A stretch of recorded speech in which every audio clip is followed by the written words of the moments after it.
Quando os problemas aparecem, olhe para dentro. Olhe para dentro. A visão que Isaías teve da glória de Deus foi estarrecedora. Mexeu completamente com todo o seu ser. Verso 5. Então, em razão da visão da glória de Deus, disse eu: ai de mim, estou perdido, porque sou homem de lábios impuros, habito no meio de um povo de impuros lábios, e os meus olhos viram o Rei, o Senhor dos exércitos. Ai de mim, é uma expressão, irmãos, impressionante dessa passagem. Veja que esse profeta é o que no capítulo 5 pronuncia 6 ais contra o povo, contra o pecado do povo. Onde está o 7º ai? Deveríamos perguntar, afinal de contas, o número 7 na Bíblia é o que mostra que as coisas são completas. Onde está o número 7?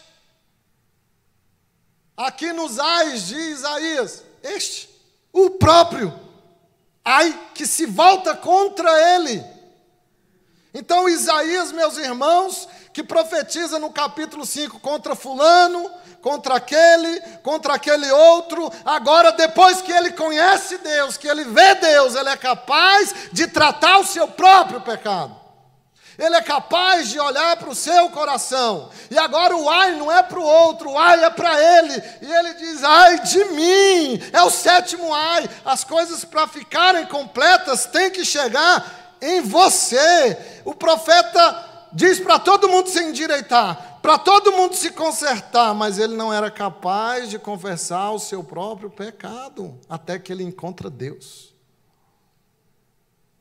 E as coisas mudam completamente. Depois que ele vê Deus na sua santidade, agora, irmãos, ele é capaz de tratar o seu pecado na área que ele mais tinha orgulho. Olha que coisa fascinante. O profeta usa a boca. Na área que ele sentia que tinha mais controle, que ele sentia que era o cara. É a área que ele diz: ai de mim, que tenho lábios impuros. Agora, não são só lábios, porque os lábios estão intimamente conectados com o coração. Quando o profeta Isaías fala dos seus lábios, ele está dizendo que ele tem coração impuro, não só boca suja, coração impuro. E ele está agora sim confessando o seu pecado a Deus na área da sua vida, que ele se orgulhara, que ele se achava justo, que ele se achava certo. E duas coisas estão aqui muito próximas agora. Nessa passagem, irmãos, a impressionante santidade de Deus e a terrível culpa do homem. Nada é mais santo que um Deus trino, santo, santo, santo. É uma alusão à Trindade. Nada é mais santo que o Deus trino. E nada, irmãos, é terrivelmente pecador que um homem como Isaías, que sai por aí apontando o pecado dos outros e não era capaz de confessar o seu próprio pecado, até que vê Deus. Nada é mais santo que um Deus trino.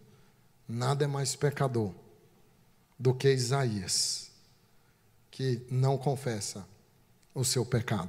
Até essa experiência. E essa experiência de Isaías deve nos motivar a identificar as áreas da nossa vida que temos orgulho e que achamos que temos o controle, seja qualquer área.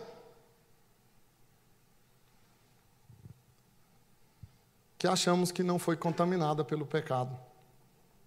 Ai de nós, irmãos, ai de nós, de achar que Isaías 5 é somente para os outros e não para nós. Ai de nós, de antes de proferir os ais contra os outros, não proferir o ai de mim, sinceramente. E é o que Isaías faz.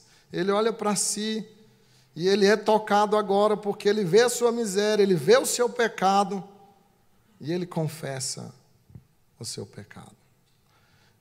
E sabe o que é mais terrível do pecado? Porque ele é, de fato, o principal problema, é porque ele nos engana. Ele nos trai. A ponto de você estar fazendo algo certo e louvável e extremamente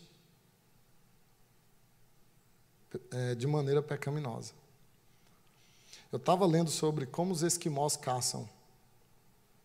Eu achei uma ilustração perfeita. Os esquimós, eles caçam da seguinte maneira: eles matam a foca, eles caçam urso. Aí eles pegam a gordura da foca, a banha, e mergulham nessa gordura as facas afiadas. Aí eles espalham essas facas no gelo, em pontos estratégicos. O urso, atraído pelo o instinto de comer a banha da foca, ele vai atrás dessas facas sujas de gordura de foca. Ele não pensa duas vezes, irmãos, ele engole a faca. Essa faca fica cravada na garganta do urso. Ele morre lá, sangrando.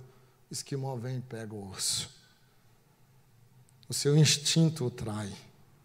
Isaías achava que era o grande profeta. Ele ainda não havia dito para Deus que o seu coração era sujo. Até que os problemas vieram e colocaram Isaías onde ele deveria estar, de joelho. Olhe para dentro quando os problemas aparecerem na sua vida. Não procure culpados diante da sua situação. Reconheça o seu pecado e olhe para dentro, porque Deus vai cuidar de você.